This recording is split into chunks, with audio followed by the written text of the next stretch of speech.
हाँ तो बच्चों, कैसे हैं आप सब। जैसा कि आप सभी को पता है, अपना एक्सरसाइज 9.3 चल रहा था। 9.3 में बच्चों क्वेश्चन नंबर 3 तक पूरे कंप्लीट कर चुके थे। आज के इस वीडियो में लेने वाले हैं क्वेश्चन नंबर 4 को। तो समझते हैं इसके अंदर क्या दिया हुआ है और क्या निकालना है। तो बच्चों देखो, आपको डायग्राम दिया हुआ है। सबसे पहले तो डायग्राम देने के बाद आपको दो चीजें दी है। एक तो एबीसी 69 है, एक एसीबी 31 है। देख सकते हैं आप, ए बी सी 69 और एक ए सी बी 31, ये दोनों आपको दे रखा है। और आपको निकालना है बच्चों बी डी सी। बी ये रहा, डी ये रहा, सी ये रहा। मतलब आपको ये वाला एंगल निकालना है। तो इसके लिए देखो बच्चों, क्या करते हैं, ये दोनों एंगल्स को देखते हैं सबसे पहले कि यार ये कौन से ट्राइंगल में आ रहे हैं। तो ये दोनों जो एंगल है ना बच्चों, ये आ रहे एबीसी के अंदर। देख सकते हैं आप, ये ए बी सी।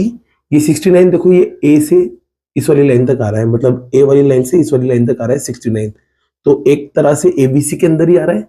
और ये जो 31 है ना, वो ए से इस वाली लाइन पे आ रहा है, मतलब ए वाली लाइन से इस वाली लाइन पे आ रहा है। तो यहाँ भी आप देखोगे कि यार ये भी एबीसी के अंदर ही आ रहा है।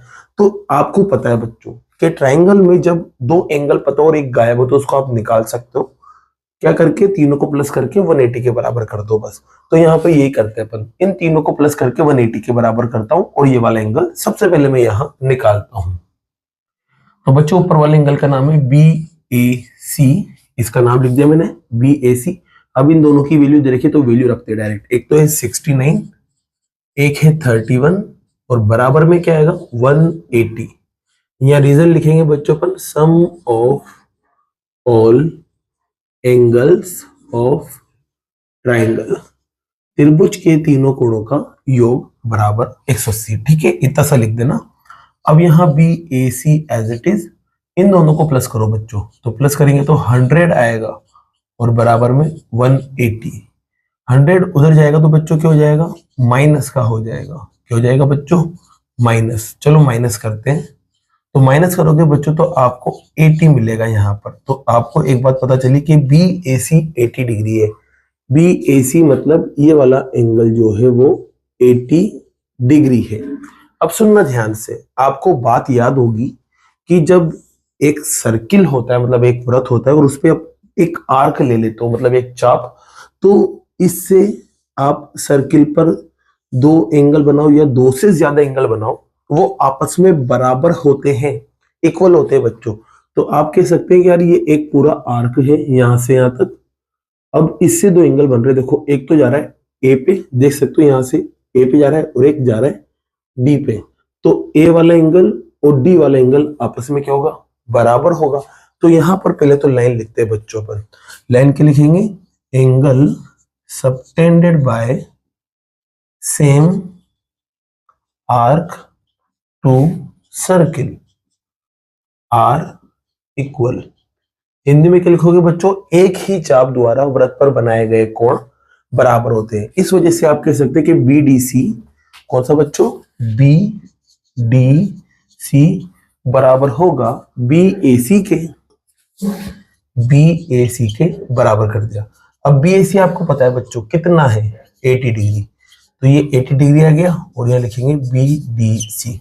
ठीक है, अब आप देख सकते हो आपको निकालना क्या था, बी डी सी तो निकालना था। देखो यहाँ पर तो बीडीसी आ चुका है, यही अपना आंसर है बच्चों। तो इसी के साथ क्वेश्चन नंबर 4 कंप्लीट होता है। लेते हैं नेक्स्ट क्वेश्चन। जैसा कि बच्चों क्वेश्चन नंबर 5 आप यहां देख सकते हैं। क्वेश्चन नंबर 5 में भी कुछ लैंग्वेज है छोटी सी, और एक आपको ये डायग्राम दे रखा है। देखते हैं इसमें करना क्या है। आपको दे रखा है तो बीईसी 130 डिग्री है। देख सकते हैं, बी ये रहा, ई यहां है, सी यहां है। तो बीईसी 130 बन जाएगा। एसी ईसीडी, अब देखो ई ये रहा, सी ये रहा, डी ये रहा, मतलब ईसीडी यहां देख सकते हैं ये कितना है, 20 डिग्री है। निकालना क्या है बच्चों, बी ए सी। अब बी ए सी को ढूंढो। बी ये रहा, ए ये रहा, सी ये रहा, मतलब आपको ये वाला एंगल निकालना है। अब इस एंगल को निकालने के लिए बच्चों, अगर आपको ये वाला एंगल पता चल गया तो आपको पता है कि एक ही आर्क से बनने वाले एंगल बराबर होते हैं। अगर ये पता चल गया तो ये भी मिल जाएगा। तो पहले इसको पता करते हैं सबसे पहले। तो ये आ रहा है ट्राइंगल के अंदर, देख सकते हैं आप। अब यहाँ आप देखोगे बच्चों की यार ये तो एक लाइन है, क्या है, लाइन है, और लाइन पर एक एंगल यहाँ बन रहा है और एक एंगल यहाँ बन रहा है, दो ही तो एंगल बन रहे हैं टोटल।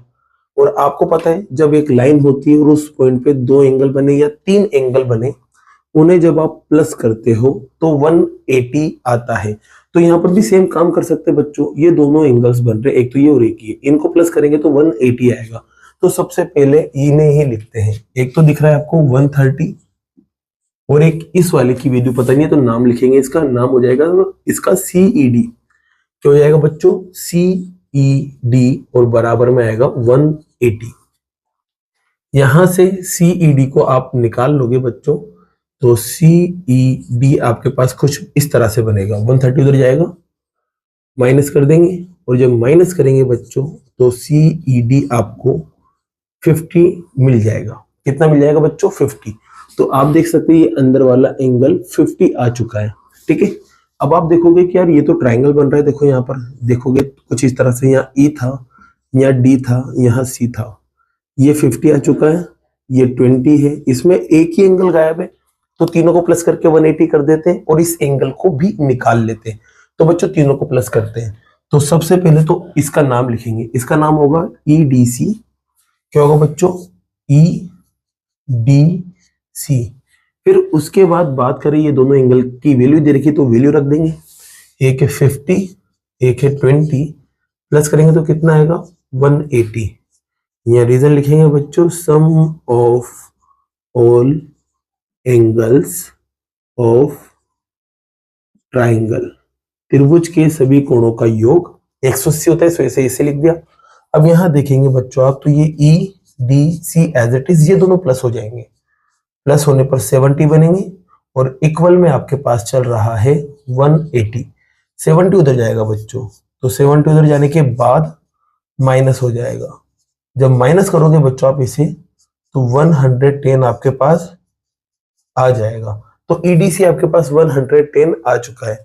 EDC कितना आ चुका है बच्चों, 110, मतलब ये वाली वैल्यू आपको 110 मिल चुकी है।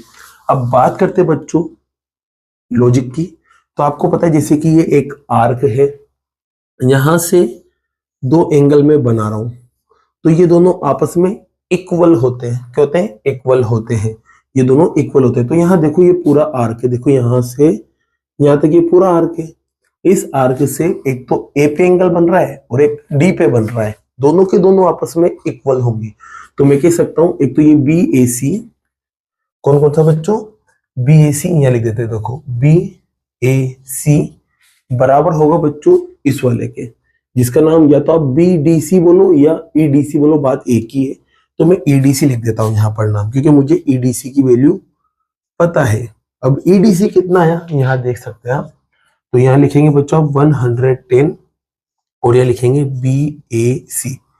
और बच्चों यहाँ रीजन क्या लिखोगे, दोनों बराबर है, तो यहाँ रीजन लिखना, angle subtended by same arc to circle are equal, एक ही चाप द्वारा वृत्त पर बनाए गए कोण बराबर होते हैं। ये लाइन आप यहाँ लिख देना, जिससे बच्चों आपको BAC मिल जाएगा। और आपको निकालना भी क्या था, आपको निकालना भी BAC ही था, और BAC आपके सामने आ चुका है, कितना 110, यही आपका क्या है आंसर है बच्चों। तो इसी के साथ क्वेश्चन नंबर 5 भी आपका कंप्लीट होता है बच्चों। बाकी के जो क्वेश्चन है बच्चों वो नेक्स्ट वीडियो में करते हैं। अगर वीडियो पसंद आई और ये क्वेश्चंस आपको समझ आए हो तो वीडियो को लाइक कीजिए, चैनल को सब्सक्राइब कीजिए। Thank you so much.